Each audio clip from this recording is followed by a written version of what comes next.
मागील काही दिवसापूर्वी मी मीडियाला बाईट दिली की यार तुम्ही तुमच्या खासदारांवरती टीका करताय. अरे बाबा म्हणलं आता आमचे नाही, आता आमचे आहे महायुतीचे, पण मी आता राष्ट्रवादी काँग्रेस पक्षाचा त्या ठिकाणी कार्यकर्ता आहे आणि आमचे नेते ज्यांनी माझा राजकीय पुनर्जन्म केलाय त्या अजितदादांच्या बद्दल जर कोणी काही वक्तव्य केलं चुकीचं, कारण ते सुद्धा जबाबदार पदावरती बसलेले असून असं जर वक्तव्य करत असेल तर माझ्यासारखा कार्यकर्ता या ठिकाणी निश्चितपणे उत्तर देणार आणि इथून पुढच्या काळामध्ये सुद्धा देणार.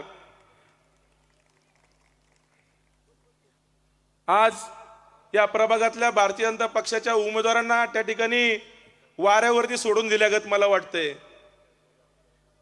कारण आता इथं ताकद देणार कोण?